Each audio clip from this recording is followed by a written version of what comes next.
Good evening and welcome to The Square. Tonight is a very interesting conversation. We are going to have, as we do every last Wednesday of the month, Viewers Edition, slight change from Burning Issues Edition, but technically speaking, it's when you, the viewers, share with us ideas, what you think are important in terms of discussion topics for The Square resident panelists to talk about.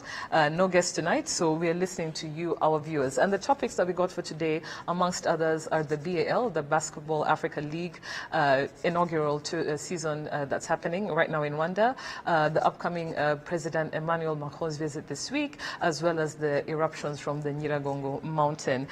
So, before we kick off, I don't think we'll have time for any midweek highlights. We're just going to dive in. Thank you very much to our viewers for providing the topics for tonight's, every last Wednesday of the month for tonight's Viewers Edition.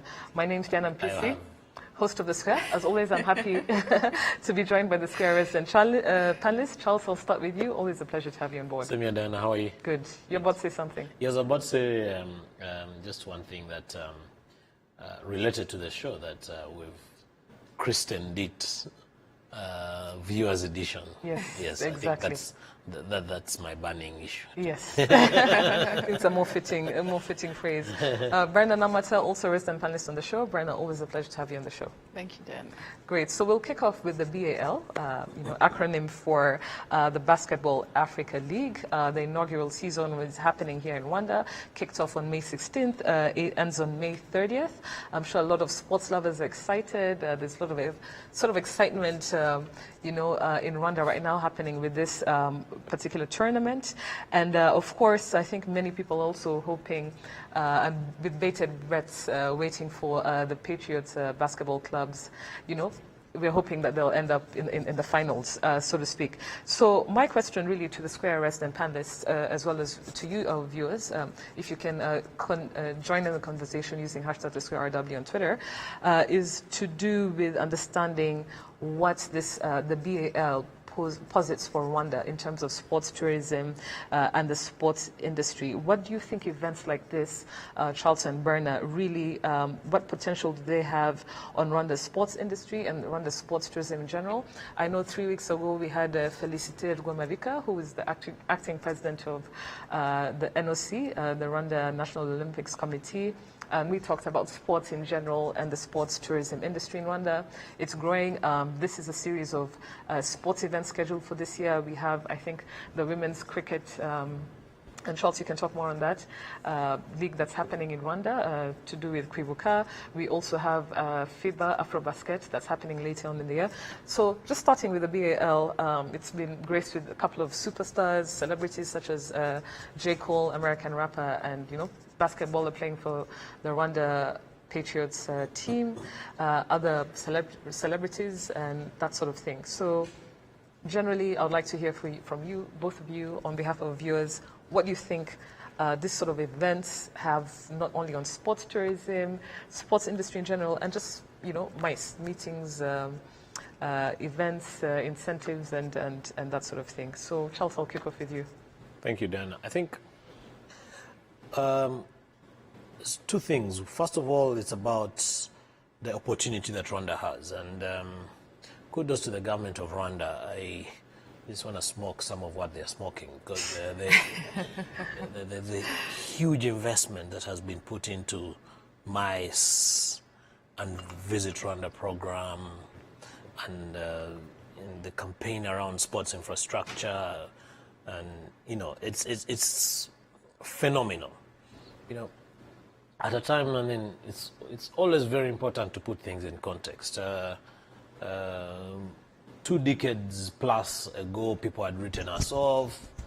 The government of Rwanda woke up in the morning, invested in a 5-star hotel. At the time it was Intercontinental. The World Bank and IFC were up in arms and are you guys out of your minds?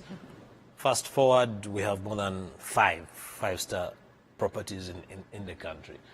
We revived a defunct airline. Today it's one of the leading airlines in Africa. And then, proof of concept. So, built a world-class sports facility in the arena, in the Kigali Arena, and we have so far hosted 2 international tournaments, and that's extremely phenomenal. So that's really amazing. And if you look at sports infrastructure, we have a world-class cricket facility. We are going to turn around Amahoro into another world-class facility with the football stadium itself. Amahoro Stadium. Stade Amahoro, and the football stadium itself and all the infrastructure around it, superb. Now, we now need to get to another level where, after the government has invested in all this infrastructure, that we then benefit from it in many different ways. So early this week, there was a story that ran around the value of BAL. The value of NBA Africa. And a particular private equity arm had invested, and now the monetary value of NBA Africa was $1 billion US. Now, let's stop dreaming a little bit of what percentage of that 1 billion we are going to get, and now concentrate on BAL. I'm told it's the BAL. Yeah. Apparently, that's how it's pronounced. But yeah. Okay. According to the proprietors of this. In Rwanda, we're very crazy about acronyms and reading acronyms as opposed to pronouncing them letter by letter. Yeah. So, for ease of our viewers, again, it's viewers edition BAL. You ask yourself, if you look at BAL, and how prepared are we for more BALs? You look at Tour du Rwanda, it's probably the best example I want to give that has evolved over time, because with all due respect, BAL this is only the first edition. Yes, we hosted a club competition in 2019. So we have not yet really had a genuine test of time. And let's give credit where it's due and be fair in our judgment. BAL has happened in COVID times, so it's a little bit harsh to judge the benefits from COVID times. But if we're to look at, we've hosted under-17 African Cup qualifiers for football. We have hosted CHAN. We have hosted Tour du Rwanda quite a number of times. Tour du Rwanda today, in my opinion, is the most successful international competition we are hosting, especially because of its ranking. I stand to be corrected. I think it's 2.1 in the international cycling calendar. It's technical terminology they use in terms of ranking. And that basically what that means is that by virtue of the fact that it is ranked up there, you get the best riders in the world to come into to compete, but also the best teams. It also means that we are expected as a country, and wherever you are on the value chain, to up our game. Don't be shocked when you see, even at the awards ceremony, you don't see a company like Blue Ocean, not that in fact that you're in charge of giving medals, but there's a little bit of detail that goes into, and I'm really talking about agency work, right? Shouldn't we be looking at these as opportunities to up our game? Because, I know that sometimes sound is imported for this caliber of events. At BAL, we have DJs coming from all over the world for this caliber of events. The agencies that are handling BAL are from everywhere.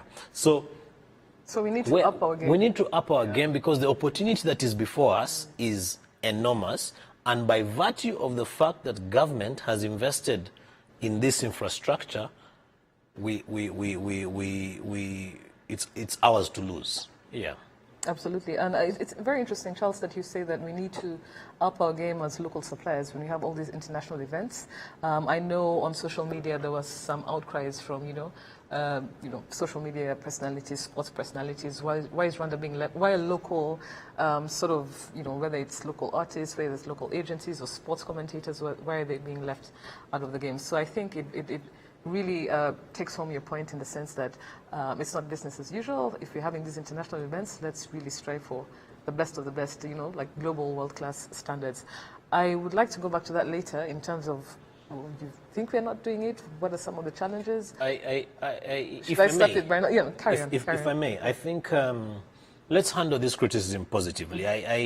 About 2 weeks ago, I had a conversation with some of the leading sports journalists over a drink, and I was telling them, guys, don't think that because you're a celebrity in football, therefore you're a seasoned sports commentator. In basketball. Yeah, I mean, if we talk about Tour du Rwanda, again, back to cycling, because I think it's the most acclaimed international sports event that we are hosting, the commentators will talk about how the guy is climbing the hill, his previous stats, the previous teams that he's been riding for, his bike, his team, and so on and so forth. So they've done the research. Yes, and you know, they have it very well. Our sports commentators do it extremely well for only football.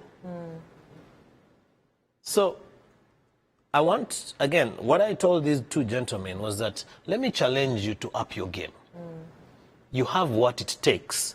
Just be able to diversify. Asha Komugisha yes, was a practicing journalist in Rwanda for several years. She's been African sports personality of there, I think, twice.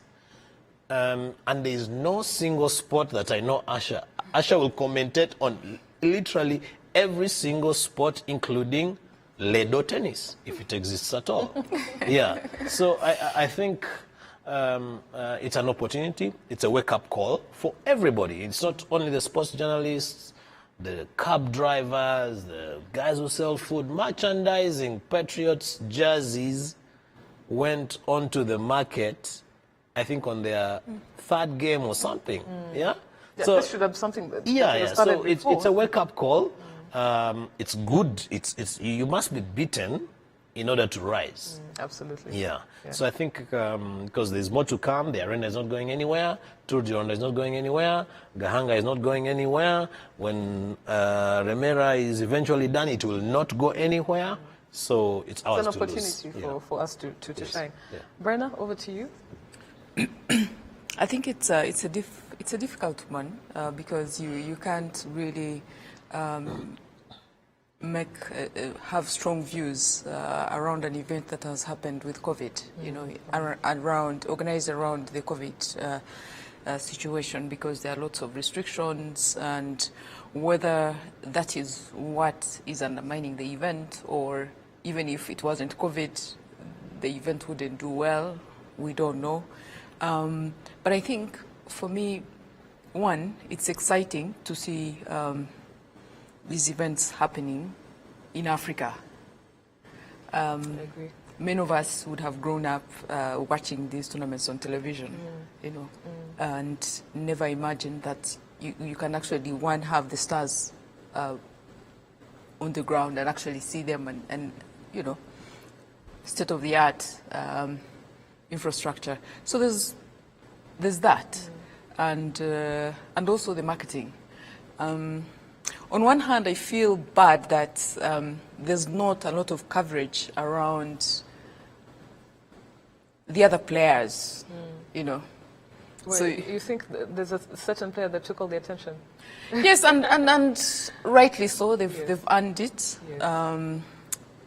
But I think we needed a bit of, and I don't know, because basketball is not really, I just watch like everybody else. I don't know the nitty-gritty of it. But I feel that it would have been a good opportunity to promote local talent. And I don't think that is happening if you look at the coverage so far. And part of that is, I think, the local sports reporters are to blame for that, because they seem to have become, for lack of a better word, they're fans of the game, and they're not actually doing the sports journalism that they should be doing, you know. And Do I you think they could do more? Yes, especially in yes, terms yes, of yes. Highlighting more Definitely, local. yes. I know a lot of the focus has been on, you know, US rapper and you know, playing for the Patriots, for the Rwanda local team, J. Cole. You think they could have done more in terms of also highlighting other local talent? Because Yes. there is actually other Yeah, there's local talent as well. There's local talent, but also sports journalism is still lacking. So most of what we see actually on social media is fans, journalists who have become fans and have forgotten to do their work, because the essence of journalism is to bring a bit of nuance to whatever is happening, and that is not happening as far as I know. So that's a problem. And yet, even when we as a country are saying that we are promoting sports tourism, critical journalism is part of that. So back to his earlier point around Asha, when they are scouting for talent, I'm sure if there was local talent that meets the required standards, it would be so easy, and they would prefer to actually have local talent do this work. So if we are seeing that people are coming in, part of the reason is because local talent is missing. And whether there's a plan to grow that talent, I don't know. The other issue, I think, again, is the private sector. The government has done most of the heavy lifting around, investment, going out of their way to really push. But you don't see the private sector waking up to these opportunities. Now, I don't know whether it's COVID, but outside the arena, there's not so much happening. I don't know whether that's because of COVID.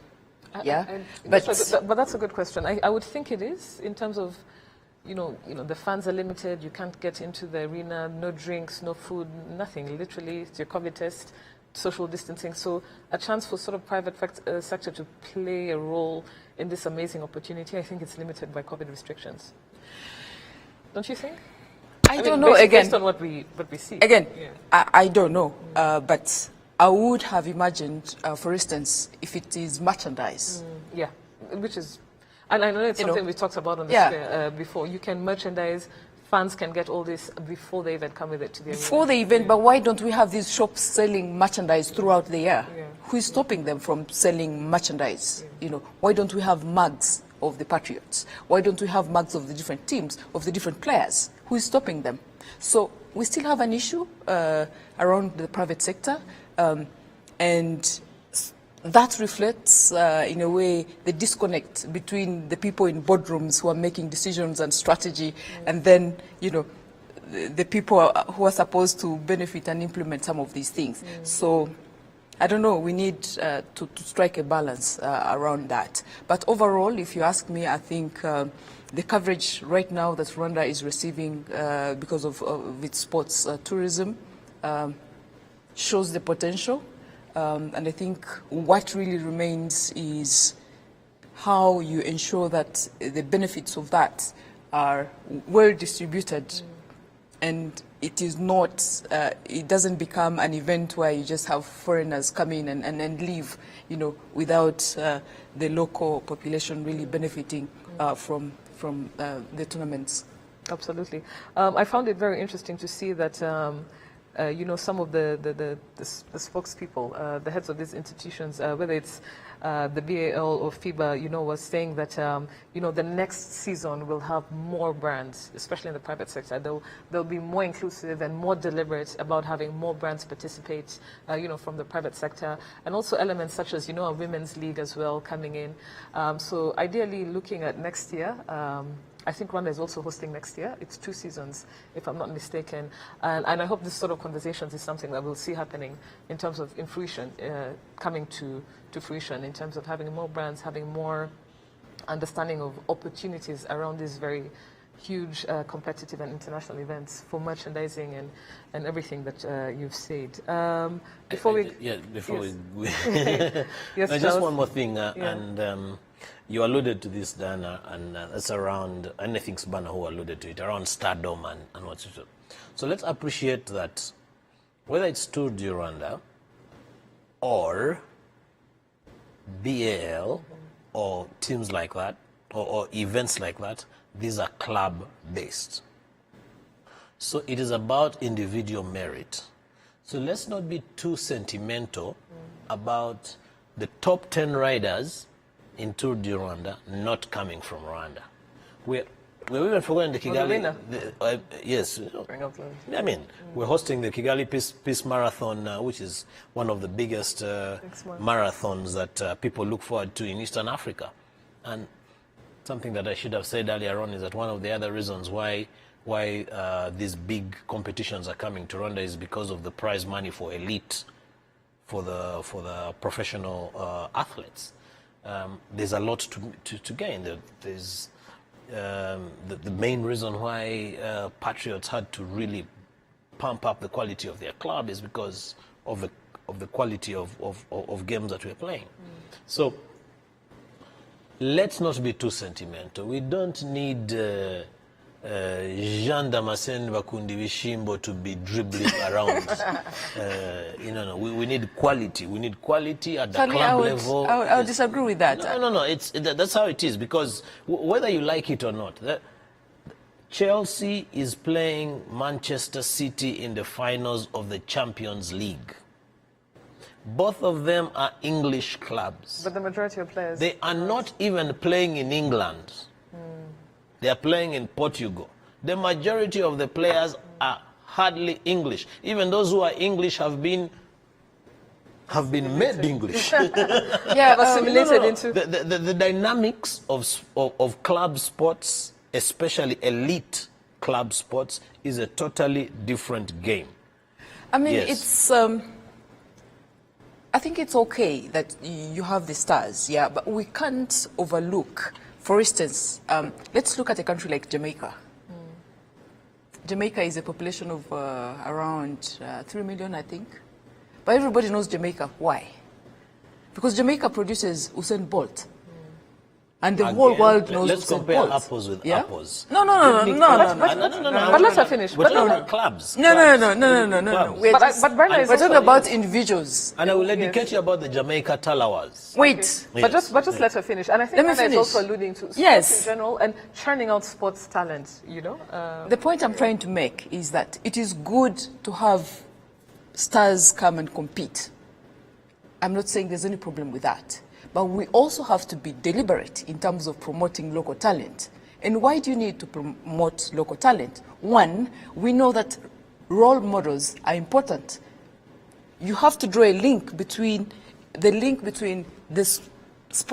tournaments that you're having and the pipelines, talent development. Yeah? Try telling now, that. Try secondly, telling that. Secondly, No, let me just finish. Listen to my point. No, but Try telling that to Minecofin that has slashed 9 billion francs For the sports, for sports ministry. development, specifically for sports development. But let Yes. let Brenda finish her That's a point. different issue, yeah? But I feel that, yes, we need the stars. There's no doubt about that, okay? What they do for us in terms of marketing, Visit Rwanda as a destination is not subject to debate. That is not subject to debate. But what we are saying is, can we try as much as, even as difficult as it is, to have homegrown players, promote them the same way you want to promote the stars. Yeah, and the reason is, I mean, even across the region, let's look at Eliud, what Eliud has done for Kenya. That's what you want to achieve. Now, it is difficult. You can't achieve that in 5 years, 10 years, but there has to be a deliberate plan to have Eliud. So, Jean Damascene, whoever it is, we need them. And we have to grow them. But- I but- agree with you. but Charles, just very quickly. I want to. But just very quickly. I want to make Bana comfortable Yeah, that but just very APR is quickly. doing that. APR, the football club, is playing only local players. Good. And guess what? They will never go anywhere in Africa. Who says? Yes. Well, I hope I know. we remember this day. I know Charles has a very dismal opinion about sports No, I do talents not. in I do Rwanda, not. in I terms do of not. soccer or No, football, I as do. you call it. I do. To warrant that comment, but to echo what I think what Brenda is echoing, like I keep on harking back to, our guest, the acting president of the National Olympic, Rwanda National Olympic Committee, when we had her here, Remalika Felicien, and she was giving examples like, you have countries like South Sudan and the upcoming Tokyo Games. These people have invested in sending their athletes there, paying for them per head, per night for a couple of months. And in Rwanda, there's still squabbles, with these sports governing bodies for that to even happen. So we need to be deliberate if you want to turn out talents. Absolutely. You know, for the sports federations, all the way to the players, you have jerseys missing left, right, and center. You know, things, petty things like that. So I think you have a point, Charles Brenner, you have a point, but yeah, we need to be a bit more deliberate about our sports. And of course, when it comes to elite sports, it's a whole different ballgame, isn't it? Yeah. Yeah, so the next part of the topic, and I'd like our viewers to just, you know, share their comments on social media as we always do, using hashtag #TheSquareRW, whether it's on Facebook or Twitter. We'll read them. The next topic is the upcoming tomorrow and Friday, if I'm not mistaken, 27th and 28th. Today visit by French President Emmanuel Macron to Rwanda. And this will be the second visit by a sitting French president since Sarkozy in 11 years. The last was in 2010 by Nicolas Sarkozy, and before that, the previous one was 25 years before that. So on the show, we've had different discussions on some interventions that have made this visit possible, such as the 2 reports that show France's, you know, the French involvement in the genocide against the Tutsi. That is very, you know, it's a huge step in trying to normalize relations, because I think one of the biggest strains was knowing of France's involvement in the genocide against the Tutsi, and different, you know, things happening to kind of avoid that. But the 2 reports, the Duclerc Commission as well as the Muse report, the Duclerc Commission report as well as the Muse report, one by the French government and one by the Rwandan government, have, you know, kind of put forward this information. So these are stepping stones in terms of trying to normalize ties between Rwanda and France in the last decade and a half. And most importantly, of course, this also follows, you know, diplomacy behind the scenes. We don't know, but I'm sure there's been lobbying and, you know, persistent diplomacy to make this visit happen. I know our head of state, President Kagame, was in France just earlier on this month. So my question to Berna and Charles, and I'll start this question with you, Berna, as the media head, the journalist in the house. You know, what's your take?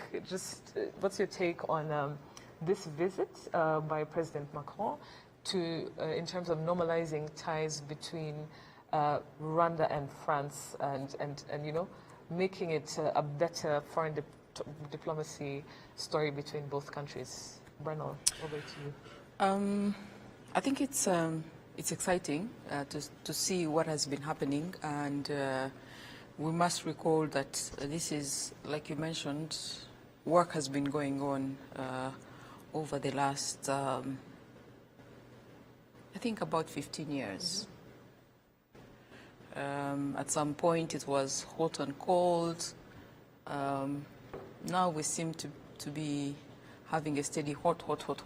So hopefully it remains on. A steady, you know. hot. Yes. But generally, I mean, for countries, really, it's about interests. So the French are not doing it because they love Rwandans very much, or nothing like that. Don't they say in politics, you know, it's not about friendship, it's always about strategic interests? Yeah, it's not about friendship, it's interests.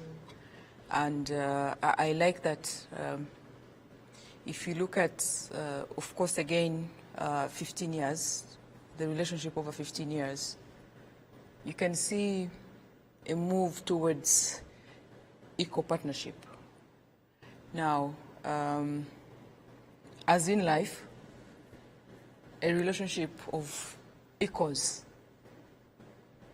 is much easier than a relationship where one feels they have more influence or more power than the other. Okay. Now, that's not to forget that France is it has a permanent seat on the UN Security Council, so it has a bit of more influence. It's more advanced if you look at the GDP, but I think that we are seeing France being deliberate in terms of trying to mend relations. For me, I feel it speaks more about Rwanda than France. You can't afford to dismiss Rwanda and say, you know, the past has happened, let's go on. Yeah. Or the past didn't happen as you Yes, say it did, you know? Yeah. Yes. So what we're seeing is, because France recognizes that you need Rwanda Now, that is also subject to debate, but if you look at the indicators, for instance, France, if you check the UN voting, France did vote in support Rwanda's resolution in the UN when it was pushing for the amendment of the title of commemoration to be against the Tutsi. Yes, genocide against the Tutsi. We also we saw France back Rwanda's candidate for the Francophonie. Madame Louise was backed by France. So there's been a lot happening, and it, more than anything for me, it speaks to a relationship towards equals. And when people can engage as equals, you can expect more progress. Yeah. Absolutely. Charles? I share Banner's optimism. And you see, time also does fantastic things, you know. Even I think we had this discussion with Tom and Florida on the show here around how when you've taken so long without bringing people to justice, some of these perpetrators of the genocide against the Tutsi will either age or they will die. But even the people who actually remember them and their faces and what have you and what they did was supposed to testify, the same natural biological process will happen to them. And like you said last time, Yes. Justice Yes. is denied, is, you know, justice not, justice delayed Yes. is justice denied. Yeah. Yes, yes. But to the point around moving on is only for the brave and for people who think progressively. I mean, sometimes we'll be very carried away by the French because they're a superpower and, you know, extremely influential across Africa and what have you. But sometimes I like to sort of regionalize our thinking around moving on, you know. We are in constant squabbles with Burundi, but our foreign affairs, our defense officials, our intelligence officials are meeting a lot, have been meeting a lot in the last 3-4 months. We are in constant quarrels with Uganda and the DRC and what have you, but there's quite a bit that happens behind the scenes. So at a leadership level, there is always an understanding that whatever we are beefing about should not be in eternity for the good of our people and our two nations, and which is really the right thing in the right direction. Now, I'm a business person. I know what France being in bed with the French means. For crying out loud, one of the largest retail giants that's from France and coming into Africa is Carrefour. The largest retail development shopping center that's coming into Rwanda is being done by the French. It probably doesn't matter that we raised down their French Culture Center because President Macron is coming to launch another one tomorrow or the day after. So we will blow hot and cold as much as it means, but the interests will never grow cold.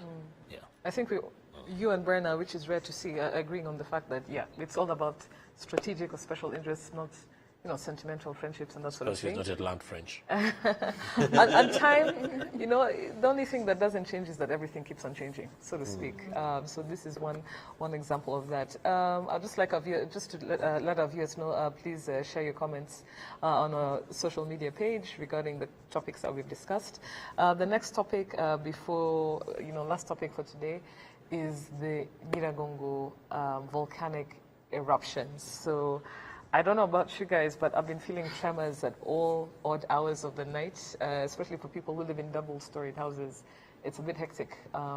So at least 7 people have died, based on reports from at least Monday, in the Eastern Democratic Republic of Congo, after inhaling gas emitted by cooling lava of volcanic eruption from Mount Nyiragongo.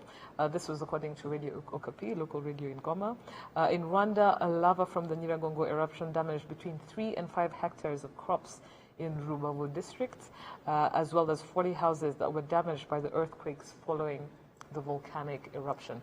We've had topics like this when it comes to disaster preparedness and management, whether it's floods, whether it's now like we're seeing these tremors caused by an earthquake in a neighboring country. My question to you is, what are your thoughts generally? What is your commentary on what's happening right now? But most especially also looking at what Rwanda also needs to do with regards to disaster preparedness and management on behalf of Rwandan authorities. Brenna, I'll kick off with you. I haven't been on the ground, so my comments are a bit limited because I've just seen what is on social media, and sometimes it can be misleading. I don't know. Local media from Rwanda, I think all of them also getting their feeds from what's happening in Goma or other. I don't think a lot of local media is on the ground reporting back per se. I think it's only Wednesday. As of Sunday, a couple, maybe just a few. Yes. Some. So I would speak better when I eventually go there. For now, I hear you. It's based on what I've seen Yes. on social media and second-hand, third accounts. One, we must commend government for opening the borders immediately. Absolutely. Yes, because when you open borders, it does not necessarily mean you have the capacity actually, but you're just saying, let's first things first, which is saving lives. So that must be commended. Yeah, I think over 7,000 residents from Goma were received by Rwandan authorities on Sunday. Yeah. So there's that, and then we've seen immediately the local leaders were on the ground trying to reassure residents, trying to make sure that they have the basic support that they need and the information. We've seen UNHCR also taking the lead, Red Cross on the ground. But I think we need to kind of start thinking and preparing for the worst. And the reason I say this is because we know right now what the climate change activists have been telling us, and we've known that if we don't do enough to prepare ourselves, Mother Nature will continue to be a problem. Now, I've tried to check the website of the Ministry of Disaster Preparedness. Yes, an emergency. Yes, to see at what level, for instance, if they say, based on what is on the ground, we've evoked maybe level 1 or 2 of our response. That is not clear. I don't know whether it's because the information is not on the website, so I don't know what level, at what level, and the response. But it should be made to the public. Yes, yeah. To the public as soon as possible. Yeah, because you want, what the public needs to know is, if there are tremors, this is what I should do. Now, I think right now they are kind of working backwards, using social media, radio stations, yes, trying to reassure people. Yeah. But that information should have been given before, because these people live by this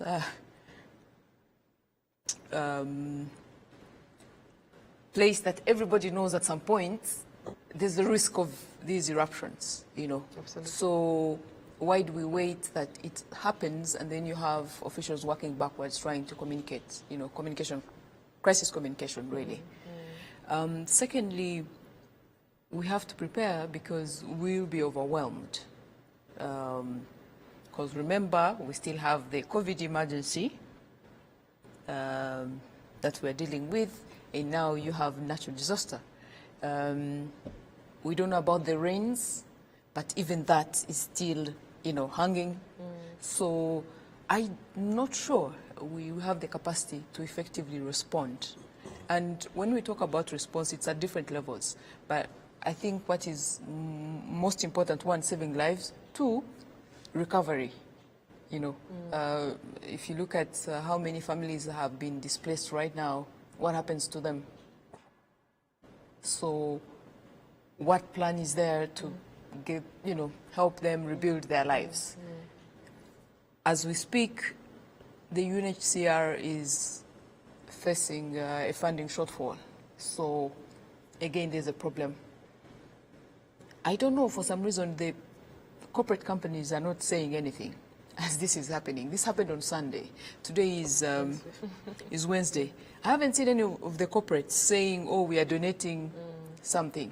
A ton of food or something, yeah. Yeah, food, basic items. Why is our corporates not responding? Why do they need to be told? I think there's a problem. And that is partly, I think, because of the loopholes within the planning and preparedness. Because if you have planned and alerted these people, then they would naturally, hopefully, be able to respond. So if you don't see the corporates quickly rising to the challenge, then also I think there's a problem. Yeah. Just based on what you said, the last eruption of Mount Nyiragongo was in 2002.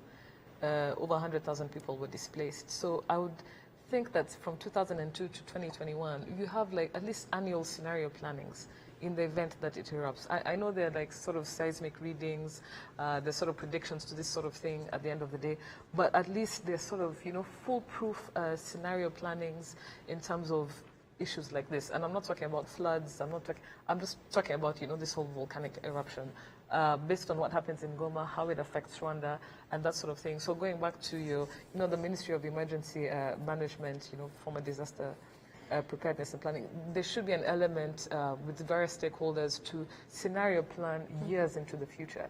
So if this sort of thing was happening, the crops that are destroyed in Rubavu, the 40 houses that, cracks in between, there's a sort of idea when it happens, like, oh, let's just go back to our books. This is how we've been planning every year in the eventuality that this happens. So, yeah, I agree with you in terms of more planning, more scenario planning, so to speak, and packaging around not preparedness only, but what happens after. Happens after, yeah, recovery. Yeah, recovery, exactly. Charles? First of all, I think the volcanic eruption should have waited for COVID to end. Yeah, I mean, it's too many bad news. I know. Yeah, so that's. I mean, it's just extremely unfortunate. But I want to speak about two particular things, and that's one. The first one is the importance around regional integration and regional cooperation and what have you. I am unreliably informed that the World Bank financed state-of-the-art radar equipment to detect some of these eruptions when they would happen, activity around Nyiragongo, which is an always alive it's always bubbling volcano under the surface, yes. And on one side of the border, they put the World Bank money to very effective use. On another side of the border, they probably bought a private jet for somebody, and fast forward, they relied on our information, which probably plays into the point that Bana raised, that the local authorities on the ground were very ready because the information was allayed. So I think it should not even be an issue of bragging that I have more sophisticated or I use my money better. We should probably be having a sort of a regional, a stronger regional cooperation towards, ways CEPGL when we need it most in terms of saving lives and what have you, ensuring that people do not have to, they should be comfortable where they are because they know their government has a plan for them.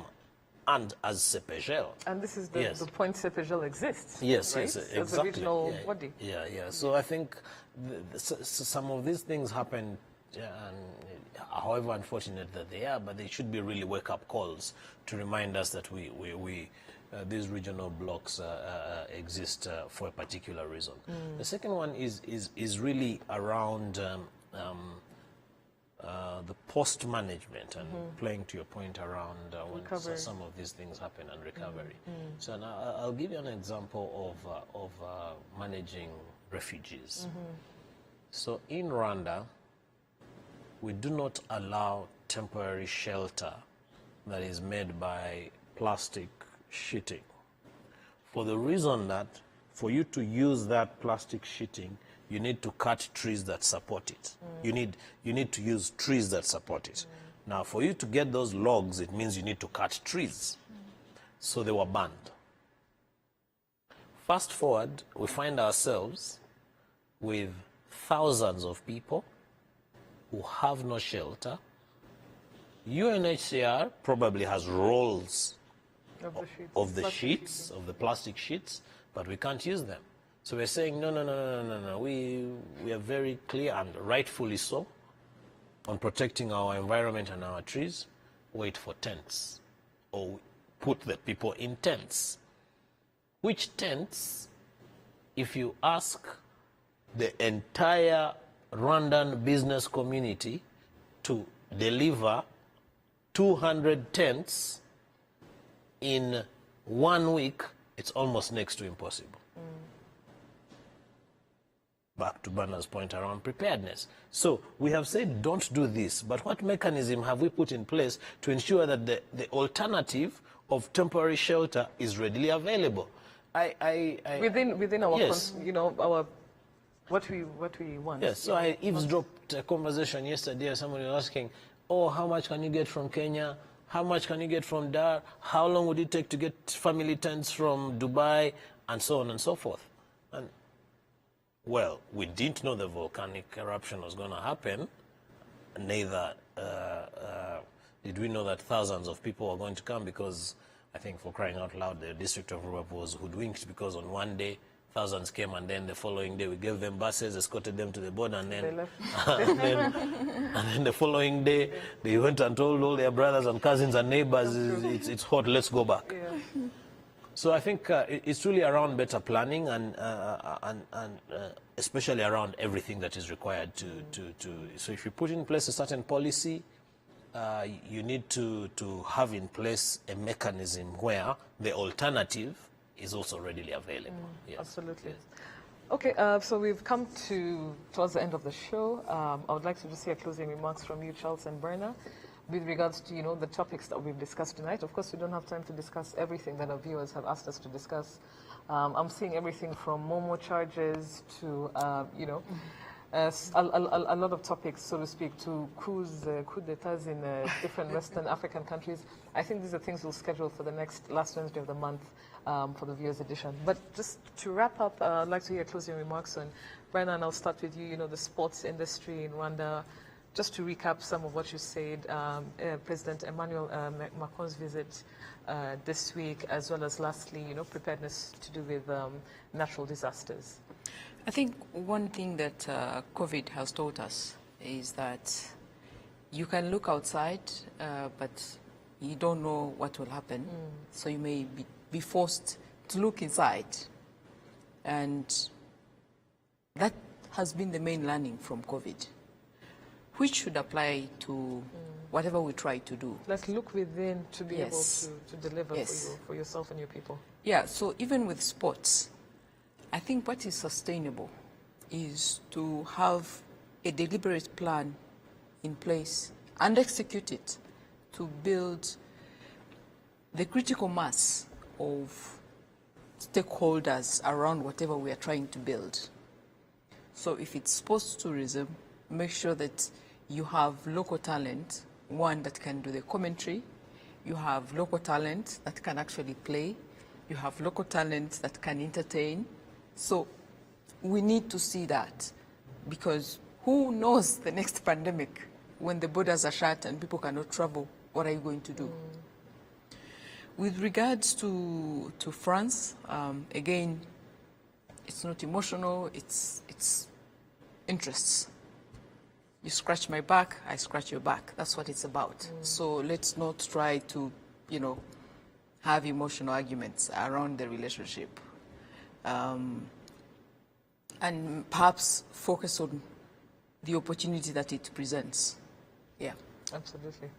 And I think, just to echo what you said, to do with the natural disasters and preparedness, it's just to have more long-term planning, scenario sort of planning, that long-term goes planning.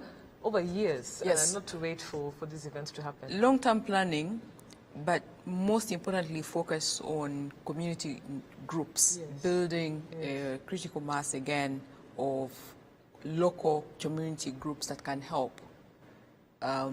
Because you don't want to have an emergency in Ruavu and then you have teams coming in from Kigali.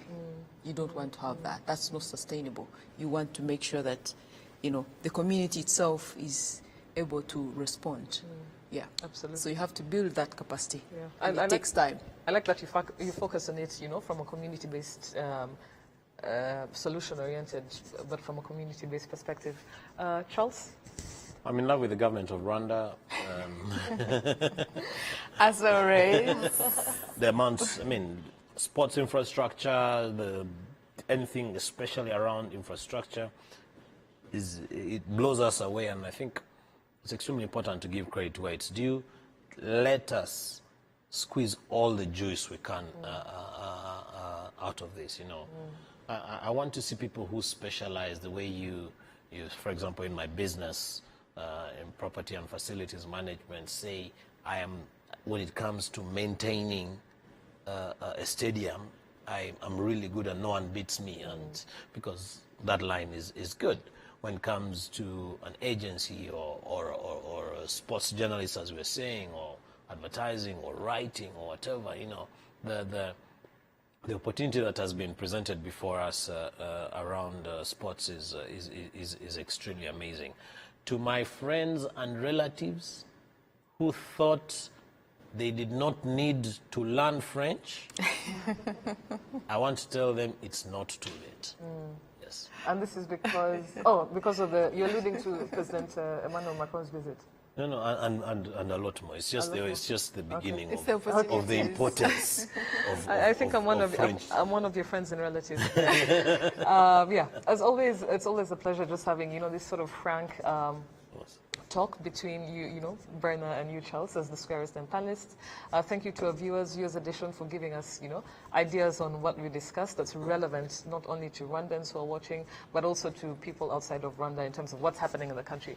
Thank you very much for tuning in. I'd like to thank our viewers. I'd like to thank you, Charles and Berna. Always a pleasure having you. I'd also like to take this opportunity to thank our partners, Uzi Collections and Bourbon Coffee, for always supporting the Square. Have a good night. See you again next week.